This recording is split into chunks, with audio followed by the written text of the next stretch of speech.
Eenvoud is die vreugde van die lewe. Dis gee en neem net wat daar is. Dis dankbaar eet van elke skiewe snytjie brood wat liefde is.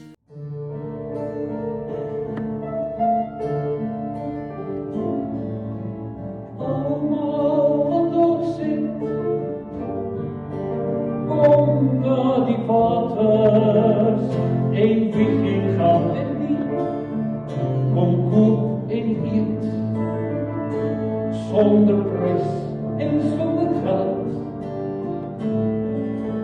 Wijn en melk. Waarom weeg jullie geld af voor dit wat geen brood is nie? Jullie arbeid vergeefs, voor wat niet verzadigt nie. Kom naar mij en eet van die goeie. Laat uw ziel om en veiligheid verrusten. Allemaal wat ons zit, kom naar die water. En wie geen geld en niet, kom koop en eet. Zonder prijs en zonder geld. Wijn en melk. Wijn en melk. Eeuwige wijn en melk. Allemaal wat nog zit, kom naar die waters. En wie geen geld en niet, kom koop en eet. Zonder prijs en zonder geld. Wijn en melk. Wijn en melk. Eeuwige wijn en melk. So ons thema vanoggend, wys my die pad wat ek moet loop, Here, Psalm 143 vers 8 tot 10. So Psalm 143 begin deur te sê: Hoor my gebed, Here, luister tog na my smeking. U is getrou en regverdig, antwoord my tog. Moet tog nie 'n regsaak teen my begin nie, want niemand wat leef is voor U onskuldig nie. 'n Vyand vervolg my, hy trap my in die grond. Hy hou my gevange in die donker. Ek is soos iemand wat lankal dood is. Ek het alle moed verloor. Ek is verslae.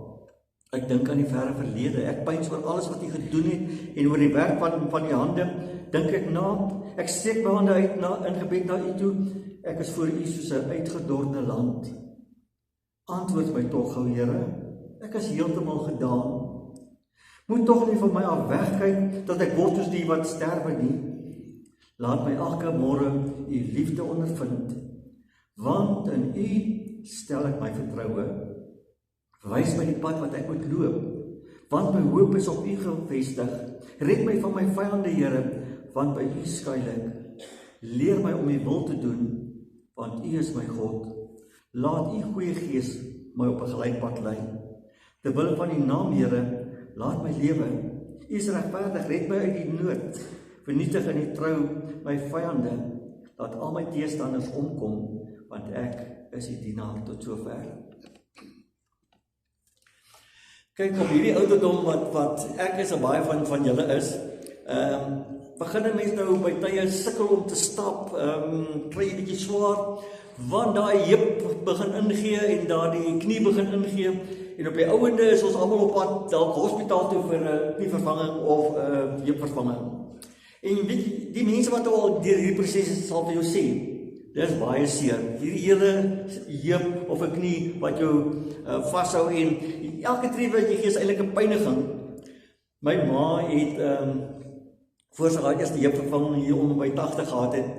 My ma is 'n baie gematigde vrou gewees met 'n baie mooi persoonlikheid. Maar my ma het begin knorrig word.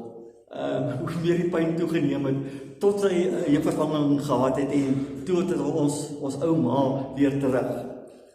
Nou ons het die afgelope 2 Sondae gepraat oor die seerkry van die verlede. Ons het gepraat oor die pynlike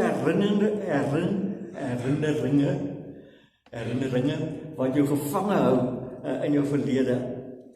Hierdie seerkry herinneringe wat jou sê, maar ek is mishandel en daarom gaan ek niemand meer vertrou nie. Ek kom uit 'n gebroke huis, ek het geen kans om 'n normale huwelik te hê nie. Ek is verwerp, ek is 'n mislukking en al daardie dinge wat in jou gedagtes opkom en die skuldgevoelens wat daarmee saamgaan. So mense verstaan Dawid se emosies so goed hierso in Psalm 143 vers 3 tot 4 as hy sê: 'n vyand vervolg my, hy trap my in die grond, hy hou my gevange in die donker. Ek is soos iemand wat lankal dood is. Ek het alle moed verloor, ek is verslae. Want baie keer kom daardie vyand wat jou gevange hou in die donkerte van depressie, wat jou laat moed verloor oor die toekoms, hy kom baie keer in die gewaad van seerkry verlede, wat jou op die ouende laat voel, daar's niks meer by oor nie, geen hoop, geen toekoms. Maar verlede Sondag met nagmaal het ons al hierdie seerkry herinneringe van die verlede na die voet van die kruis gebring. En ons het gehoor wat God vir ons gesê het oor ons wat hierdie bagasie van die verlede so met ons saamsleep, dat God vir ons gesê het, jy is genees deur die kruisdood van Jesus Christus. Deur sy wonde het daar vir jou genesing gekom. Jy het saam met Jesus gesterf van die houvas wat hierdie pynlike seerkry verlede op jou gehad het, en die kettinge wat jou vasgebind het in daai verlede is gebreek. Kyk 'n bietjie weer 'n slag na hierdie versiering wat Leni hier gemaak het. Daardie kettinge is gebreek. En het ons gesê, God sê, ek en jy het saam met hom opgestaan tot 'n nuwe lewe met 'n nuwe identiteit. Nie meer die ou slagoffer nie, nuwe identiteit, oorwinnaar in Christus. Dit is soos wanneer jy gegaan het in die operasie en wakker word uit die narkose en die ortopeed staan nie langs jou bed en hy sê, die operasie was suksesvol. Jy sal binnekort weer kan loop met 'n huppel in jou stap. En nou lê die rehabilitasieproses voor. En dit is ook nie maklik nie, want jy moet eintlik weer leer hoe om reg te loop en jou liggaam met al hierdie skete geabsorbeer en jou skeep getrek en dan moet jy leer om reg te loop en die oefeninge wat jy moet begin gaan gepaard met pyn en baie keer voel jy, is dit nie moeite werd, maar weet jy wat? Wanneer jy deur hierdie proses van die rehabilitasie is, jy kan weer met vreugde in jou huis rondloop en in jou tuin rondloop en in die winkels rondloop, dan weet jy op die einde, die rehabilitasieproses was die moeite werd gewees. So, na alles wat ons die afgelope 2 Sondae gehoor het, is die groot vraag vanoggend dus, wat nou? Hoe rehabiliteer ek nadat God my genees het? Want innerlike genesing is nie die eindpunt nie. Dit is die begin van 'n nuwe lewe. Dis die eerste dag van die res van jou lewe. En dis waaroor Psalm 143 gaan, die pad van rehabilitasie. So ons kyk vanoggend na die eerste punt wat sê, wys my die pad. Nou, wanneer jy daar wakker word, en die ortopeed staan daar, die ander persoon wat eintlik langs hom staan, is al reeds 'n fisioterapeut. Wat jy sê, hey, luister, ons gaan die volgende doen voordat jy nog behoorlik wakker is. Gee instruksies, wys vir jou wat die oefeninge is wat jy sal moet doen, wys eintlik vir jou die hele pad van rehabilitasie. En dis wat Dawid hier in Psalm 143 vers 8 vra as hy sê, wys my die pad wat ek moet loop, want my hoop is op U gefestig. Hy sê, Here, wys my asseblief, hoe lyk hierdie pad in my toekoms?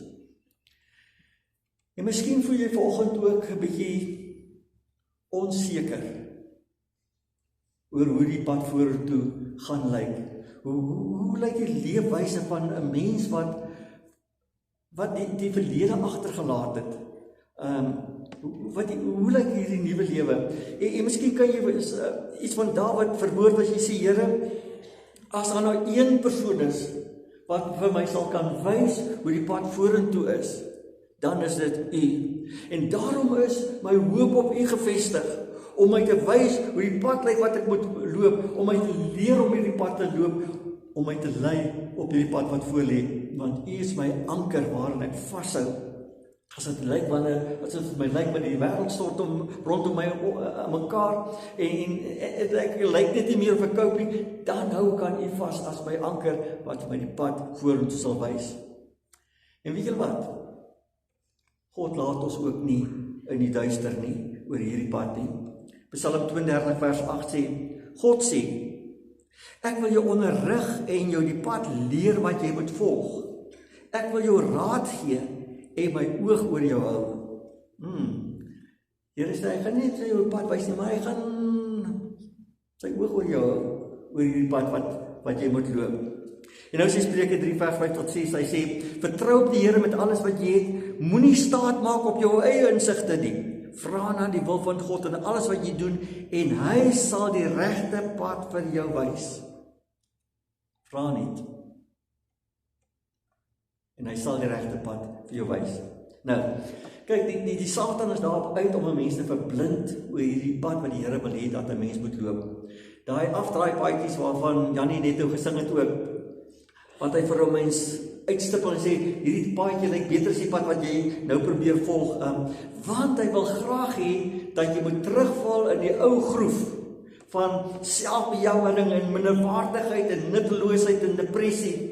Hy wil jou graag weer terug hê in daardie ou lewe.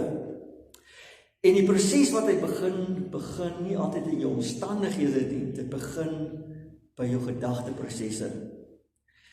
Want dis waar die Satan se invalshoek is. Hy val jou denke aan. God sê die nuwe pad lyk so. Vergewe die mense wat jou kwaad aangedoen het. Dan kom die Satan en sê, wag, hier's 'n ander paadjie.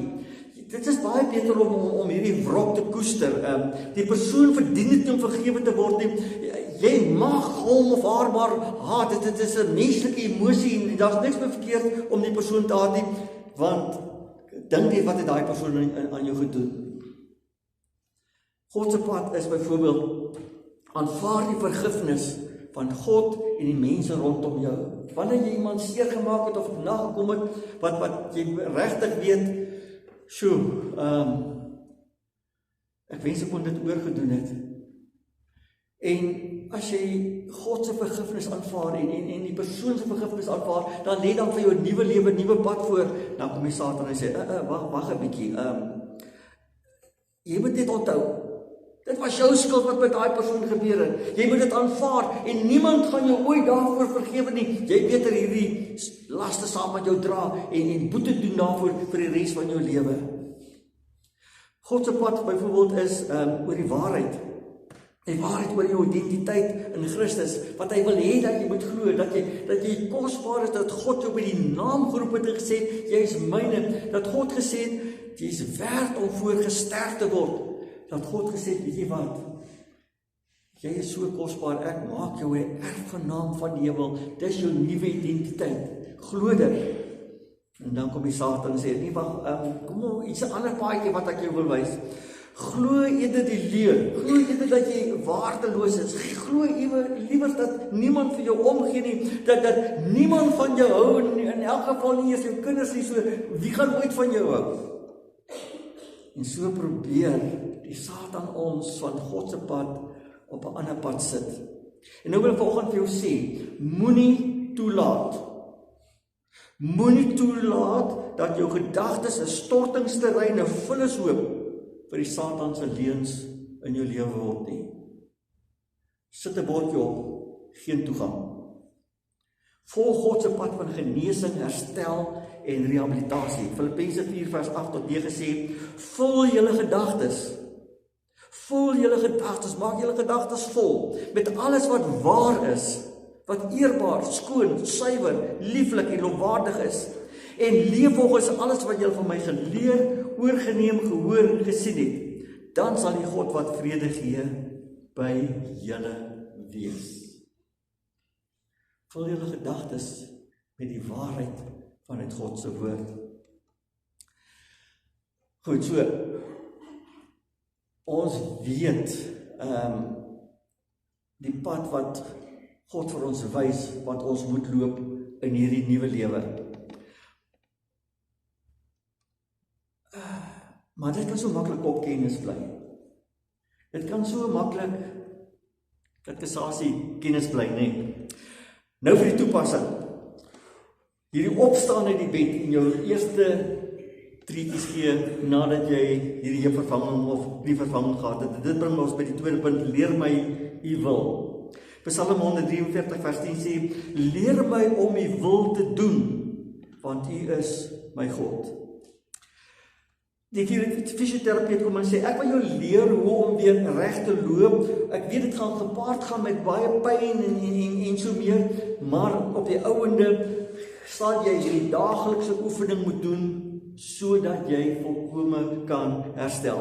En jy moet dit gereeld doen, vir die maksimum en vinnige herstel, maksimum effek en vinnige herstel. Mens het natuurlik altyd die opsie, om te sê, weet jy wat, hierdie rehabilitasieproses is baie pynlik. Ek gaan liewer dit nie meer doen nie. Ek gaan op my bed bly lê, tot die dag wat ek doodgaan. Want hierdie proses is net te pynlik. Dit is 'n opsie. Dit is 'n opsie om terug te val in jou ou groef van slagoffermentaliteit. Want in die nuwe lewe dalk te moeilik lyk of klink. Maar jy moet leer om dit wat jy van God weet, wat jy weet sy wil vir jou lewe is, daagliks toe te pas en in te oefen. En dis nie altyd 'n maklike pad nie. Want, weer eens, die Satan is daar uit om jou te ontspoor. Hy kom met die versoekinge wat hy jou pad bring om jou te ontspoor. Byvoorbeeld, hy sal kom met die leuen. Hy sê, ja, jy sê, jy is nou 'n nuwe mens, hoe lang gaan jy dit kan volhou met hierdie nuwe lewe? Jy was jou lewe lank 'n mislukking gewees.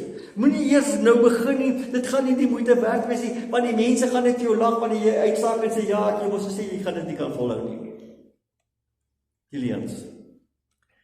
En daarom moet jy begin met die kennis van die woord van God, waar nodig is, dat jy soos Jesus vir die Satan in Matteus 4 sê, maar daar staan geskrywe, never mind wat jy sê, daar staan geskrywe, Filippense 4 vers 13 sê, ek is tot alles in staat deur Christus wat my krag gee, Kobai Satan.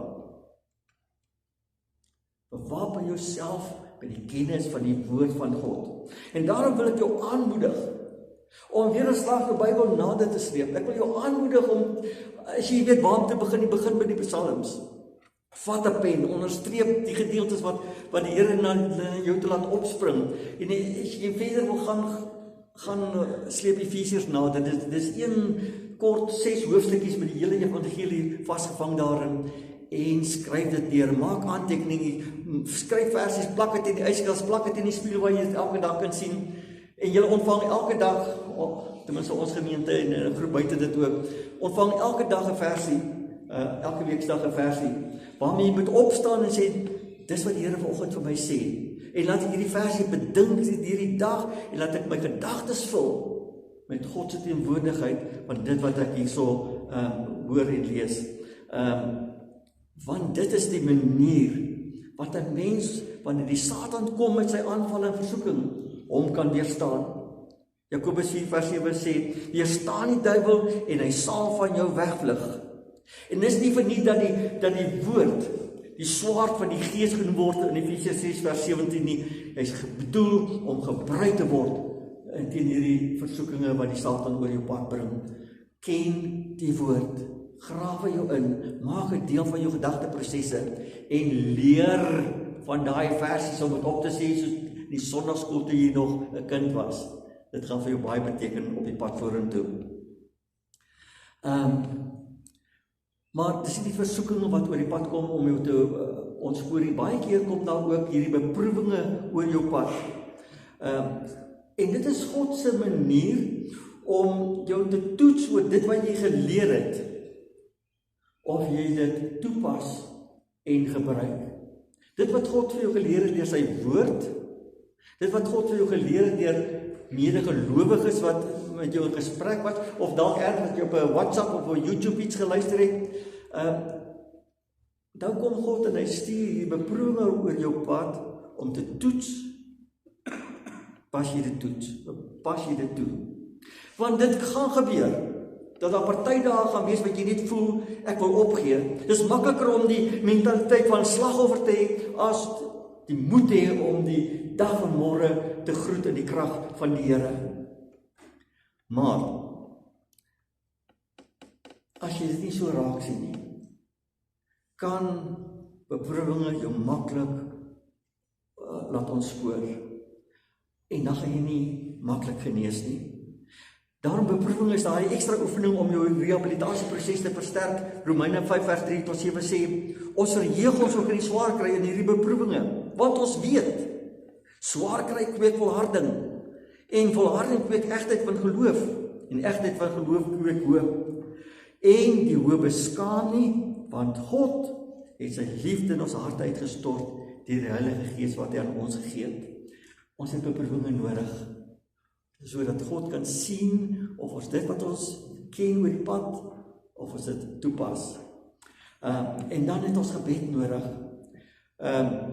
Psalm 143:1 begin ons so, wanneer Dawid sê, hoor my gebed, Here, luister tog na my smeking. Here, ek is in hierdie moeilikheid. Here, ek word aangeval deur my vyand, ek weet nie waarheen nie. En dan is die uitnodiging van Jesus wat sê, kom na my toe.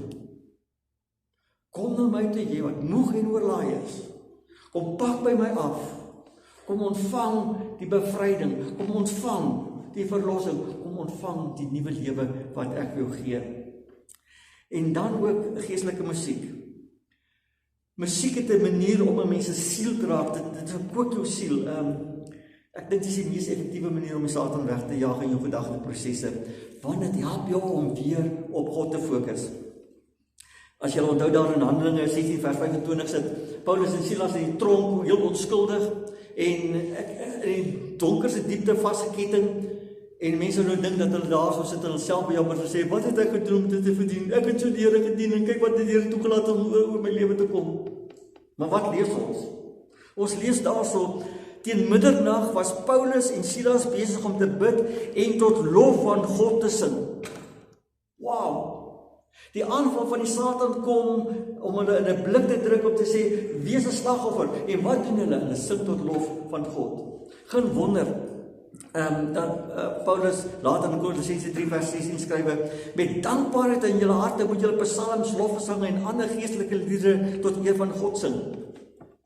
Want dis daai refreine wat jy ergens geleer het wat in jou vassteek. Soos vanoggend wat jy gesing het, almal wat dors het, kom na die water. Die uitnodiging wanneer dit oor jou pad kom. En dan liedere wat ons in die ou dae al geleer het ons by ons vassteek, né? As versoeking en beproewing of as kwelling ons bedreig, laat ons nooit mismoedig word nie, laat ons bedes opwaarts styg. Nergens is 'n vriend getrouer. Wat 'n vriend het ons in Jesus. Dis daai goeders wat in jou gedagtes volmaak met die teenwoordigheid van God. En dan kom die Here en hy lê vir ons toetsies aan. Om te sê, het jy jou program voltooi? Het jy jou oefeninge gedoen?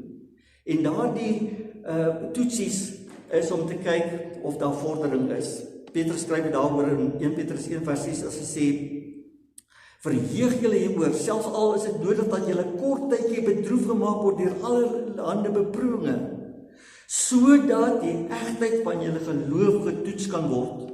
Julle geloof is baie kosbaarder as goud, goud wat vergaan.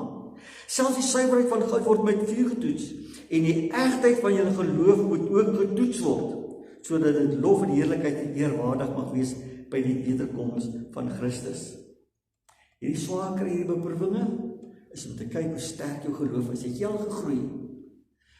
Is jy beter in staat om die versoekinge van die Satan te weerstaan?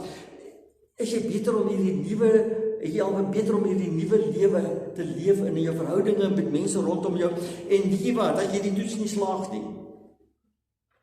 Gaan jy jou terugsit in die skool en sê, jy gaan weer moet leer, jy gaan weer dieselfde toets moet skryf, dieselfde toets moet deurgaan, totdat jy geleer het wat die wil van God is, en hoe om dit ook uit te leef en toe te pas. Byvoorbeeld, as ek sukkel om te vergewe,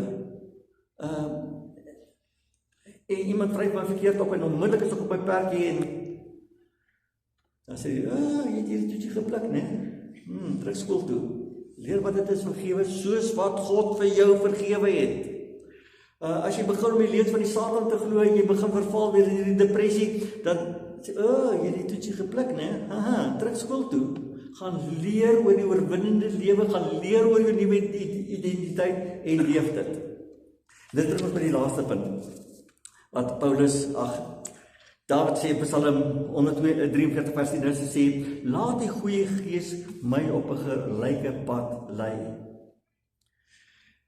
En nou kom David by die geheim eintlik van die nuwe lewe. Hy sê nie, Here, dit is 'n moeilike proses, maar ek gaan harder probeer nie. Hy sê, lei my deur die gees. Christendom is nie 'n selfverbeteringskursus nie. Dit is 'n geesgeleide lewe onder die beheer van die Heilige Gees. Daarom sê Galasiërs 5 vers 16 en 25 en vers 25, hy sê, laat julle lewe steeds deur die Gees van God beheer word, dan sal julle nooit soeg voor die begeertes van julle sondige natuur nie. Vers 25, ons lewe deur die Gees, laat die Gees nou ook ons gedrag bepaal. Begin elke dag deur die Heilige Gees te vra om jou lewe vol te maak van sy teenwoordigheid, sodat daar nie plek is vir die leuns wat die Satan in jou gedagteprosesse wil kom stort nie. Efesiërs 5 vers 16. En weet dat God elke dag met 'n nuwe stukkie genade begin. Sy genade is elke môre nie. God begin elke dag op 'n nuwe bladsy met jou en my. En daarom moet jy vra dat die Heilige Gees jou gedagtes elke oggend volmaak van God se teenwoordigheid. Dit beteken dat die Heilige Gees, jy vra dat die Heilige Gees jou herinner aan God se woord, dat die Heilige Gees jou sal oortuig van sonde, dat hy vir jou wysheid, krag en troos sal gee, en dat hy jou karakter sal verander. Want God is in die besigheid van karakterverandering. Hy is besig om jou en my te skaaf en te vorm, dat die beeld van God al duideliker tevoorskyn kom, met dinge soos liefde en vreugde en vrede en geduld en vriendelikheid en goedhartigheid, getrouheid, nederigheid en selfbeheersing. Dis goeders wat nie van self in jou lewe na vore kom nie. Dit is die resultaat wanneer die Heilige Gees beheer neem oor jou denke en oor jou lewe. En dan die belofte in Filippense 1 vers 6 wat God sê, hy sal die goeie werk wat hy in my en jou begin het, nie laat staan nie. Hy gaan nie ergens langs die pad moe word en sê, jy's 'n loskeis, hy gaan nie verder met jou op die pad stap nie. Hy sê, die goeie werk wat hy in jou en my begin het, sal God voltooi, tot op die dag dat Jesus weer kom, ongeag die pyn en lyding wat daarmee gepaard gaan, ongeag die versoekinge wat oor jou pad kom, ongeag die beproewinge, God sal jou nooit verlaat en in die steek laat. Hy het jou in die hand, hy stap met jou hierdie pad van die nuwe lewe in. Ek wil afsluit dit te sê, God het vir jou en vir my gemaak wat ons is, nuwe skepsels. Die ou dinge is verby, dit het alles nuut geword en dit alles is die werk van God, sê 2 Korintiërs hoofstuk 5 vers 17 en 18. En solank jy bereid is om uit die bed uit op te staan en die eerste treetjies te tree op jou pad van die rehabilitasie, solank as jy bereid is om die pad te loop wat die Here jou wys, kan jy die pad van oorwinning loop, die oorwinning oor die verlede, die oorwinning oor die seer kry, die oorwinning oor hierdie pynlike herinneringe wat jou baie keer tuister, kan jy oorwinning daaroor behaal, want jy kan sê, die ou dinge is verby, vergeet wat agter is, ek strek my uit na wat voor is, dit wat God vir my in gedagte het. En daarom wil ek self vir jou sê, laat los, laat God, laat los die verlede, laat God vir jou vat op die nuwe pad vorentoe. Amen.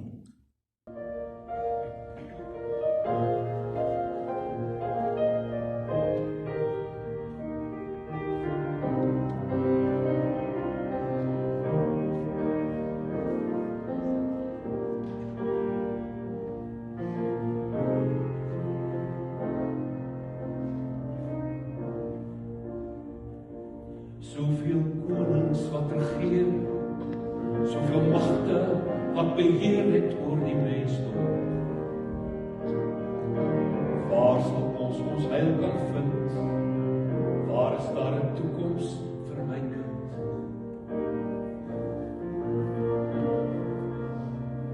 Sou dit aardse eenheid wees, of vertroue op 'n waal van eie waarde? Alles is alwees verbeel, daarom vra ons dit vir u, o Heer.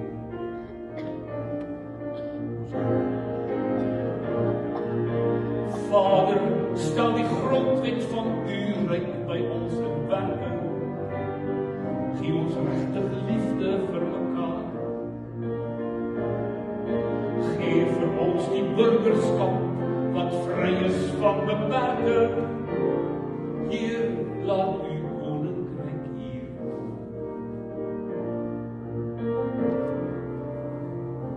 Daar sal nuwe waardes geld, ander helde sal vermeld word. Daar sal ons heil kan vind, daar is ook 'n toekoms vir my kind.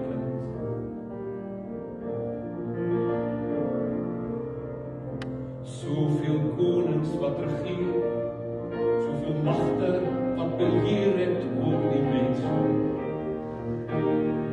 En u kan werklik vrede gee, en daarom blyk ons weer by u, o Heer.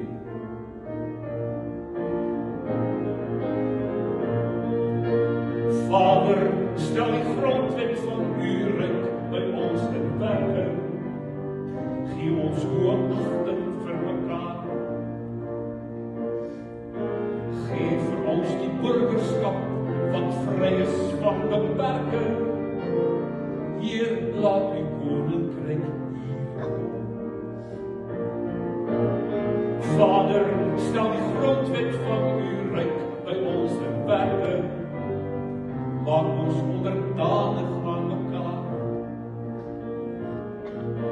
Gee vir ons die burgerskap wat vry maak van beperking.